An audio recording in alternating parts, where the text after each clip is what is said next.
പൊന്നിച്ചോറ് എനിക്ക് ഇഷ്ടമല്ല ഗൈസ്. നമ്മുടെ ആരെങ്കിലും സബ്സ്ക്രൈബ് ചെയ്യാതെ കാണുന്ന കൂട്ടുകാരുണ്ടെങ്കിൽ വേഗം സബ്സ്ക്രൈബ് ചെയ്യുക, ബെൽ ഐക്കൺ അമർത്തണേ പ്ലീസ്.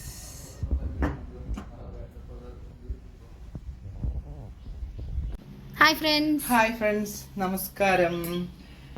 ഞാനിന്ന് ഉണ്ടാക്കാൻ പോകുന്നത് നമ്മുടെ പാലക്കാടൻ സ്റ്റൈല് തക്കാളി അരച്ച കറിയാണ്. ഇത് എന്താ പറയാ, മോരൊഴിച്ച് കൂട്ടാനോ അങ്ങനെയുള്ള ഒന്നും, തൈരുണ്ടായതുകൊണ്ട് അങ്ങനെയൊന്നും വിചാരിക്കണ്ട.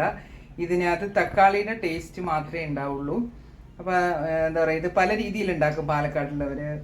മറ്റേ പച്ചയ്ക്ക് ഉണ്ടാക്കും, വാട്ടിയും ഉണ്ടാക്കും. ഞാൻ ഇന്ന് വാട്ടിയാണ് ഉണ്ടാക്കി കാണിക്കാൻ പോകുന്നത്. അപ്പൊ നമുക്ക് വീഡിയോയിലേക്ക് പോകാം. അപ്പോൾ നമ്മൾ ചീൻചട്ടിയിൽ വെളിച്ചെണ്ണ തന്നെ വേണം കേട്ടോ. ഇത് എരി കുറവായതുകൊണ്ടാണ് ഞാൻ ഇത്ര എടുത്തത്. എരിവൊക്കെ നിങ്ങളുടെ ഇഷ്ടത്തിനാണ്. ഇത് എണ്ണയിലേക്ക് ഇട്ടതിന് ശേഷം നല്ല പോലെ അതിന്റെ കളർ മാറുന്നത് വരെ മൂപ്പിക്കണം. എണ്ണ ഒഴിക്കണം. അത് വെളിച്ചെണ്ണ ഞാൻ നിർത്തുന്നു. കളർ മാറി ഇതുപോലെ തന്നെ കളർ മാറണം. ഈ മുളകിന്റെ ടേസ്റ്റ് ആണ് നമുക്ക് വേണ്ടത്. ഇത് നമ്മൾ ഇനി തിളപ്പിക്കുക ഒന്നും ചെയ്യുന്നില്ല. അപ്പൊ അതാ തക്കാളി അരിഞ്ഞത് ചേർക്കാണ്. ദൈവങ്ങളെ, പൊട്ടിയൊന്നുമില്ല, സൗണ്ട് വെച്ചു. ഇനി ഇത് നന്നായിട്ട് അഴിച്ചെടുക്കണം തക്കാളി. നമ്മുടെ തക്കാളി എല്ലാം ഇതുപോലെ വഴന്ന് വരുമ്പോ നമ്മൾ ഗ്യാസ് ഓഫ് ചെയ്യണം. എന്ന് വന്നിട്ട് ഗ്യാസ് ഓഫ് ചെയ്യണം. അതിന് ശേഷം ഇതൊന്ന് തണുക്കട്ടെ. തണുക്കാൻ വെച്ചതൊക്കെ നമ്മൾ തണുപ്പിച്ചു. ഇനി ഇതിലേക്ക് നമ്മൾ കുറച്ച് സാധനങ്ങൾ ചേർക്കുന്നുണ്ട്.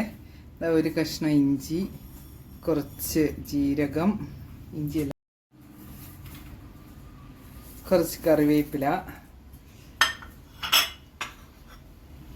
ഞാൻ തിരിങ്ങി അരമുറി തേങ്ങ, അരമുറി നാളികേരം തിരിങ്ങിയത്.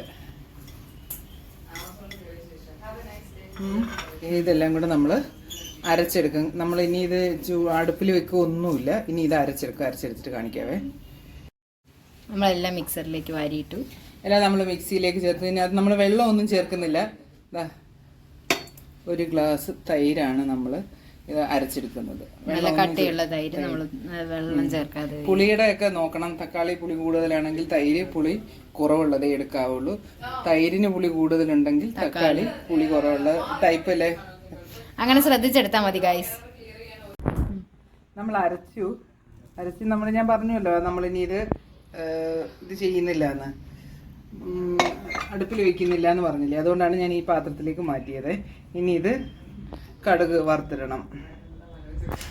നമ്മൾ കടുക് തളിക്കുമ്പോൾ ഉള്ളി ചേർക്കില്ല കേട്ടോ. കാരണം എന്താ വെച്ചാൽ നമുക്ക് ഉള്ളിയുടെ ടേസ്റ്റ് അല്ല വേണ്ടത്. നമുക്കിതിനകത്ത് തക്കാളിയുടെയും ഈ മുളക് വറുത്ത ആ ടേസ്റ്റാണ് വേണ്ടത്. അതുകൊണ്ട് നമ്മൾ ഉള്ളി ചേർക്കില്ല. അപ്പോൾ ഇനി കടുക് തളിച്ചിരുന്ന് കാണിക്കും. നമ്മൾ ഇതുവരെ ഇതിലേക്ക് ഉപ്പ് ചേർത്തിട്ടില്ല. ഇത് ആ തക്കാളി വഴറ്റുമ്പോൾ ചേർക്കേണ്ടതാണ്, പക്ഷെ നമ്മൾ മറന്നുപോയി. ഉപ്പ് എടുത്ത് വെക്കാൻ വേണ്ടി ഞങ്ങൾ മറന്നുപോയി ഗൈസ്, നിങ്ങൾ ക്ഷമിക്കുക.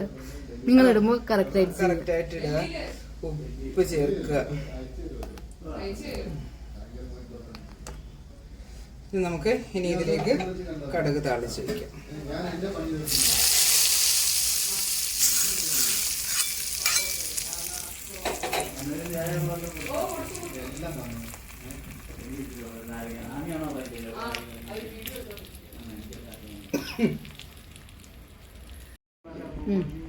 എല്ലാരും ട്രൈ ചെയ്ത്